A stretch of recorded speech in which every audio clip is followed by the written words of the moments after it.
Assalamualaikum. Welcome everyone. My name is Muzaffar Bashir Khan. Today we'll discuss law of conservation of energy for a system of particles. Classical mechanics में हम लोग law of conservation of energy discuss कर चुके हैं पहले for a single particle, but today we will discuss this law of conservation of energy for a system of particles. इसकी पहले statement मैं डिस्कस कर लेता हूँ. एनर्जी ऑफ अ सिस्टम और a body can be converted from one form to other, but total energy of a system और body remains constant. इसके लिए हम लोग क्योंकि हम सिस्टम ऑफ पार्टिकल की बात कर रहे हैं आज इस लेक्चर में, तो हम एक सिस्टम ऑफ पार्टिकल कंसिडर कर रहे हैं which consist of large number of particles and the work done to move the system from state 1 to state 2 is given by. Work यहाँ पे परफॉर्म हो रहा है, सिस्टम को हम लोग मूव करवाना चाह रहे हैं फ्रॉम स्टेट 1 टू स्टेट 2, तो आ जाएगा work from 1 to 2 that is equal to summation integral F I dot D S आई.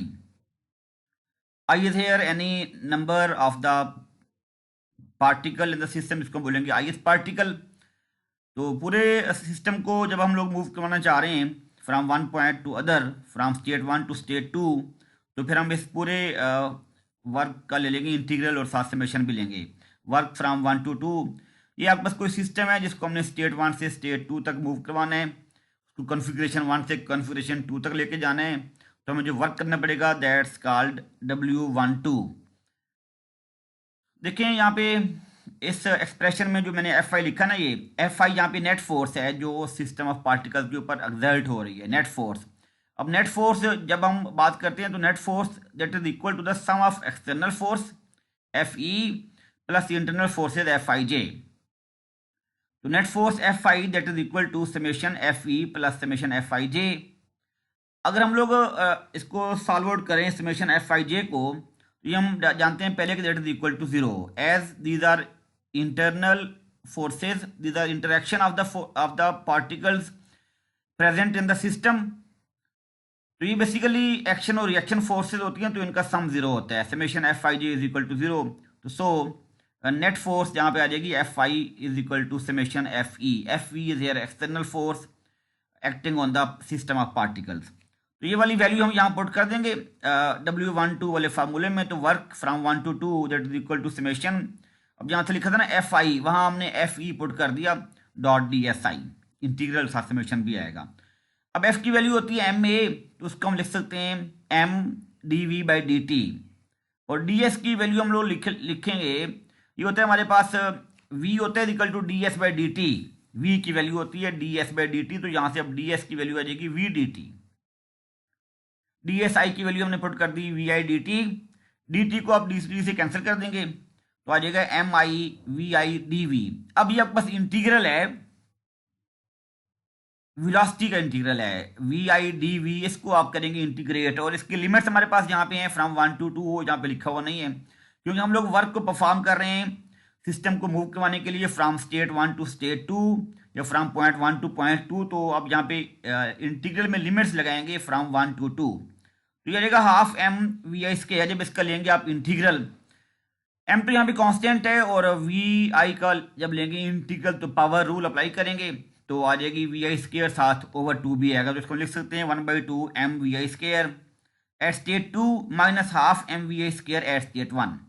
अब ये half M V I square ये किनेटिक एनर्जी है, सिस्टम की किनेटिक एनर्जी है at point 2, similarly kinetic energy at point 1. तो हम classical mechanics में kinetic energy को डिनोट करते हैं बाय टी, तो आ जाएगा work from 1 to 2 it is equal to T2 minus T1. इसको हमने लिख दिया equation number 1. If the force Fe, external force, is conservative force, then we can write for conservative force Fe is equal to minus del V, where del is operator which includes partial derivative, and V is here potential. So work from 1 to 2 that is equal to summation integral minus del V into ds.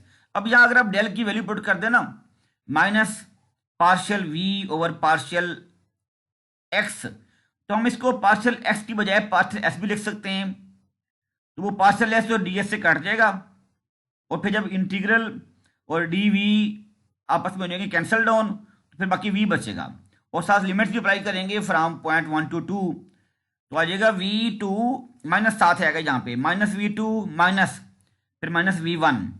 V2 से मुराद है potential of the system eight point 2, और V1 का मतलब है potential of the system eight point 1। तो second term में ये minus और फिर माइनस अंदर वाला प्लस हो जाएंगे, तो आ जाएगा minus V2 plus V1 that is equal to work done from point 1 to 2 in terms of potential energy. इसको लिख सकते हैं work from 1 to 2 is equal to V1 minus V2। It's equation number 2। तो कंपेयरिंग इक्वेशन 1 and 2, अगर इनको compare करेंगे तो work from 1 to 2 दोनों के लेफ्ट हैंड साइड इक्वल है, तो फिर इनकी राइट हैंड साइड भी इक्वल होगी।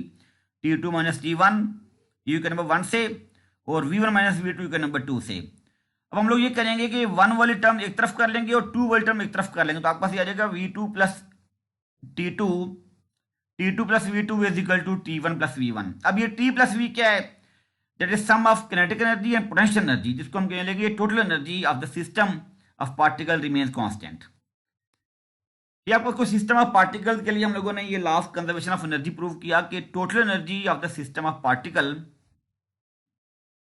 Remains constant, that is sum of kinetic energy plus potential energy. Energy can be converted from kinetic energy to potential energy, or from potential energy to kinetic energy, but total energy of the system remains always constant.